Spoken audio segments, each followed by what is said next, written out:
어제 윤석열 후보가 제보했다는 사람 여러분 모두 누군지 알고 계실 것이다. 여기서 여러분은 윤석열 기자회견에 나온 기자입니다. 솔직히 기자들이 전부 다 알고 있어요. 누군지. 한간에 다 돌아다니고 있어요. 과거 그 사람이 어떤 일을 벌였는지 여의도에서 모르는 사람이 없다. 저도 들었다. 그 사람이 어떻게 갑자기 공익 제보자가 될 수 있나? 숨지 말고 나와 출처와 작성자를 정확히 대라. 검찰이라는 곳이 엄정하게 조사하는 곳이지 요건에 맞지 않는 사람을 느닷없이 공익제보자로 만들어주는 그런 기관이냐. 이런 사람들이 공익제보자가 되면 공익제보라고 하는 것이 취지에 맞는 일인가. 자, 이렇게 말을 했습니다.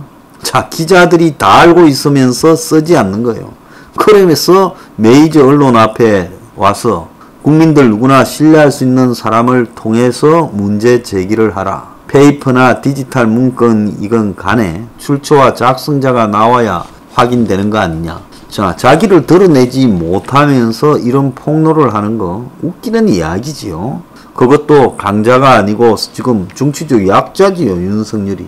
그런데 약자에 대해서 자기를 드러내지 않고 숨어서 폭로? 자, 이 말이 아니란 안 된다는 겁니다. 자, 그런데 더 웃기는 거는 이 제보자라는 사람이 자기가 제보자가 아니라고 말을 하면서 윤석열을 고소하겠다라고 말을 하는 겁니다. 괴문서를 갖다 놓고 국민을 헷갈리게 하고는 갑자기 공익제보자가 돼가지고 떠들어대고 있어요. 그러면서 이자가 이제 고소를 하겠다.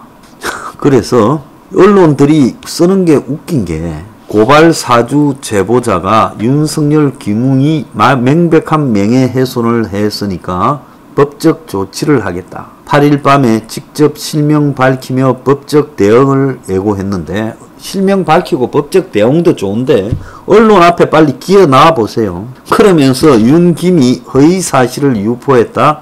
사건의 심각성을 망각했다고 하는데 사건이 심각한가 안 한가는 나중에 다 까지고 난 뒤에 국민이 말할 것이고 네가 심각하다고 심각해지니? 분명히 이런 일의 제보자나 폭로자는 정치의 한 진영에 깊숙이 몸을 담고 있는 이해관계자지요. 그런데 제보자라는 표현을 쓰고 있다는 것도 웃기는 짜장인 겁니다. 이자가 페이스북을 통해 윤 총장과 김웅 의원은 지속적인 허위사실 유포와 보도되는 사건의 심각성, 자신의 공적 신분과 의무조차 망각하고 있다. 강력한 법적 대응을 준비하고 있다. 요즘 대검을 끼고 있다 보니까 이 제보자라는 자가 그냥 눈이 그냥 정상이 아니구만. 또 눈이 돌아갔어요. 내가 볼 때. 그래서 이 사건과 관련해 어떤 대응을 할지 늦지 않게 결정을 하겠다. 이 내용과 관련해 재차 발생하는 명예훼손 및 모욕 등의 법적 처리를 하겠다. 이렇게 말을 하고 있습니다. 명예는 명예가 있는 사람한테 주어지는 거죠. 그래서 이 제보자는 자기가 이런저런 말을 하기 전에 페이스북에 글 쓸 정도고 기자가 그것을 인용해서 쓸 정도면 제보자부터 언론의 입장을 드러내고 하라는 거예요. 윤석열처럼 제보자 스스로 언론 앞에 나서서 하라는 거예요. 숨지 말라는 거예요. 국가 비루한 권력에 끈아풀이 되어서 그 뒤에 숨어서 떠들지 말라는 겁니다. 자, 그런데 고발사주 의혹 제보자에 대해서 대검은 공익신고자라고 말했지만은 국민권익위원회는 공익신고자로 판정한 바가 없다라고 했어요. 자, 대검은 어제 오전에 대검감찰부는 제보자의 공익신고서 등을 제출받아 관계법령상 공익신고자로서의 요건을 충족했음을 확인했다 했는데 윤 전 총장이 검찰이 언론에 다 공개된 사람을 느닷없이 공익신고자로 만들어주는 기관이냐 문제를 제기했어요. 결국 권익위가 검찰 발표를 바로 잡았어요. 대검은 이후에도 권익위 발표 이후에도 요건을 충족한다고 판단해 공익신고자로 보호하기로 결정했다. 이 대검의 짓거리, 김오수의 대검에 하는 짓거리를 보면 이것이 공익신고자가 순수한 자가 아니다라는 걸 100% 입증하는 거예요. 대검이 왜 이런 짓거리를 해요? 대검이 여기 왜 끼어들어요? 우리는 끼어들기 싫다. 권익위 가서 공익 신고하라 해야죠. 권익위는 보도 설명 자료까지 배포해서 제보자가 권익위에 보호 신청을 한 바도 없고 부패 혹은 공익 신고자에 해당되는지 판단한 바도 없다. 그래서 보호 대상이 되는 신고자인지 아닌지에 대해 권익위가 최종 유권 해석 판단을 가지는 기관이다라고 말을 했습니다. 제보자가 공익신고자로 신분이 나중에 전환되더라도 보호 조치는 수사기관 신고가 이루어진 시점부터 소급 적용되니 주의하라며 향후 지정 가능성은 열어뒀어요. 그래서 결국은 이 현행 공익신고자 보호법이 공익신고자의 지정 절차를 규정하지 않아서 법 자체도 문제가 있는 거예요. 그래서 수사기관 신고가 이루어진 시점부터 소급해서 보호 조치가 이루어지니까 이런 애매한 부분이 있으니까 이걸 악용해서 대검에 가가지고 신고하고 대검이 공익신고자로서 요건을 충족했다 하니 아직 권익위는 신청도 안 했는데 이 공익신고자라는 말이 난무하고 있는 겁니다. 자, 공익신고자 보호법 주무기관이 권익위라는 걸 알면 대검이 이런 일을 했을 때는 이 사람을 보고 알았어, 우리가 일단 나중에 법적 문제가 발생을 했을 때는 신고자로서 일단 인정은 하겠는데 공익위에 가서 빨리 신청부터 하라고 해야죠. 이게 결국은 이 사람의 제보자의 배경이 권력과 관계 있다는 걸 입증하는 거예요. 자, 김웅의 신고자 신상 공개를 막기 위해서 이랬다는데 김웅도 사실상 대검에 신고한 이후에 했기 때문에 그 진위가 의심됩니다. 권경의 변호사는 페이스북에 언론에 부정한 목적으로 제보한 후 자신의 신분을 숨기기 위해 국민권익위에 공익신고를 했다면 공익신고자가 되는 거 아닌가라고 의문을 제기했어요. 그래서 공수처가 이 고발 사주 의혹에 관한 상습 고발 기관에 고발이 있었다며 윤석열을 앞으로 피의자로 조사하고 고발인에 대해서 조사를 했다고 합니다.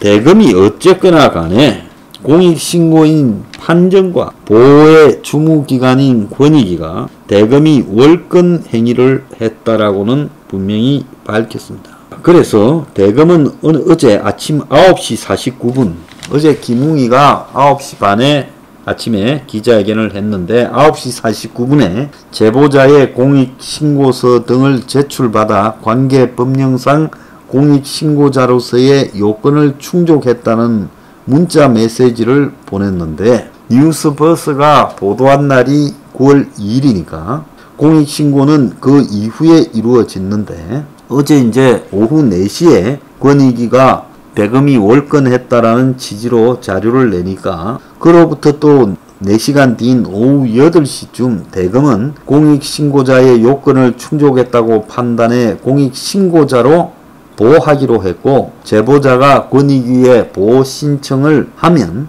권익위가 공익신고자 여부를 판단할 수 있다고 신고자라고 확정한 데서 한 발 물러서서 이 사람이 이제 공익신고자로 권익위원회에서 판정이 나면 공익신고 제보자라고 할 수 있다라고 한 겁니다. 그래서 친여 성향의 한동수 감찰부장이 여권의 의혹 제기에 보조를 맞추다가 권익위원회 권한을 침해했다. 그런데 이런 언론의 표현을 떠나가 딱 깨놓고 제 식으로 표현한다면 정권의 사주를 받은 제보자가 아니라면 대검이 왜 이 문제에 대해서 단 한 번이라도 이런 식으로 권익위원회에서 공익제보가 되기 전에 이런 부분을 마치 공익제보자인 것처럼 월권에서 발표를 합니까? 말이 되는 거란 거예요. 왜 공익신고자 요건을 충족했다라고 허위로 메시지를 출입기자단에 보내는 겁니까? 김웅이가 해명 기자회견을 하고 있는데 그 기자회견에서 이 제보자라는 사람의 이름이 나오면 나중에 공익신고자를 언론이 이름을 썼다. 그래서 사실상 문제가 된다라고 하려고 그렇게 한 거 아니겠어요? 김웅은 인터뷰에서 제보자가 누군지 안다면서도 제보자가 윤석열, 유승민을 다 잡으려고 한다. 이러면서 미래통합당 총선 때 대책위원회에서 활동하다가 최근에 윤석열 총장을 X신이라고 하면서 비판하던 입장을 보였던 A라고 하지 말고 J라고 하는 사람을 제보자로 지금 언론은 다 알고 있고 저도 알고 있어요. 그래서 기자회견을 앞두고 김웅이 신원을 공개할 거라 했지만은 처벌 대상이 된다라고 이렇게 압박에 눌려서 말을 하지 못했다는 겁니다. 자, 그래서 여기에 고발 사주 의혹의 제보자라는 자를 정권이 대금이 컨트롤하는 모습을 보면 이 사건이 어디에서 출발된 사건인지 그건 뿔을 보듯이 뻔하게 드러나는 겁니다. 뭐 이렇게 뻔한 사건을 가지고 더 논의할 것도 있겠어요? 자, 그런데도 언론은요, 나중에 권익위가 나중에 이 사람을 공익신고 제보자라고 확정을 해야 되는 거지. 아직 확정도 안 됐는데 어느 언론도 제대로 보도를 못하고 있어요. 될 수도 있고 안 될 수도 있는데. 자, 그러면 이 신고한 제보자의 이름을 갖다가 말을 못하더라도 뭘 해야 되겠습니까? 이 제보자에 관한 여러 가지 사안들을 검증을 하는 역할도 언론이 해야 될 거 아닙니까? 그런데 이 사람이 지금 했던 말 중에 별의별 이야기가 돌아다니고 있어요. 김일성이 독립운동에 관한 한 민족 결속을 위한 위대한 지도자 중에 한 명이며 이승만보다 나은 점이 있다라고 말을 한 것이 돌아다니고 있어요. 자, 그런데 김웅이가 이 제보자를 조작 경험이 많아서 윤석열, 유승민을 다 잡으려 했다라는 부분과 관련해서 과거에 이 사람이 다른 당에 있을 때 제보 조작과 관련해서 검찰에 출두한 적도 있습니다. 그리고 문가리를 짱 존경한다. 김진태 개 XX. 자, 이런 사람이 미통당 선대위에 들어와 있었으니 김진태는 아무리 봐도 개 XS다. 지만은보다 더 나빠. 그러면서 뭐 5.18 희생자 어쩌고 저쩌고 하고 있고, 또 한마디로 보면 뻔한 자인데 이쪽에 와서 뭔가를 했던 걸로 보입니다. 뭔가를 어떻게 했어요? 지난 총선 때 이해찬이는 검찰 내용을 2개쯤 가지고 당시 미통당이 뭘 하려는 걸 다 알고 있었다 하지 않았어요? 그러니까 보고를 다 받고 있었던 거예요.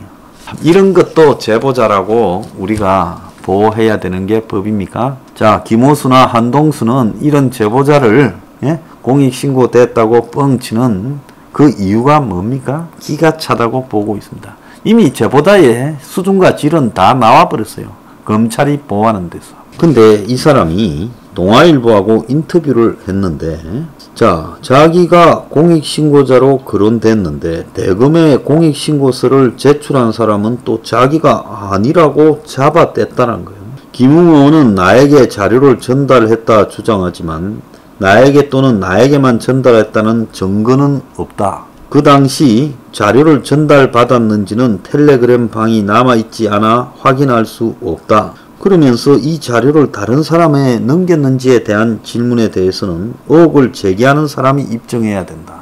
자, 이제 꼬랑지를 또 살짝 내리면서 도망을 가고 있습니다. 그러면서 이 J라는 제보자는 김웅을 미통당 들어간 뒤 처음 만났고, 김웅은 자기 전화기에 미통당 김웅 송파갑으로 저장되어 있다. 김상교 의혹과 관련해 들여다보고 있었는데 얼굴이 알려지지 않은 검사 출신 참신한 사람이 없을까 주변에 물어봐 김 의원을 소개받았다. 그러면서 이 A는 또 다른 B씨를 통해 언론에 제보했다는 의혹에 대해서 나는 B씨를 모른다. 그런 주장을 하려면 자료를 내놔야 될 거 아니냐. 배우 세력까지 언급하며 나를 너무 거물로 만들었다. 자, 그러면서 이번 대선에서 특정 후보를 도울 계획도 없다. 요렇게 슬쩍 빠져나가며 지가 제보자가 아니라고 말을 합니다. 이게 정말 웃기는 짜장이 아닐 수 없다는 거예요. 이렇게 살면 잘 살 것 같아요? 끝났어요, 인생.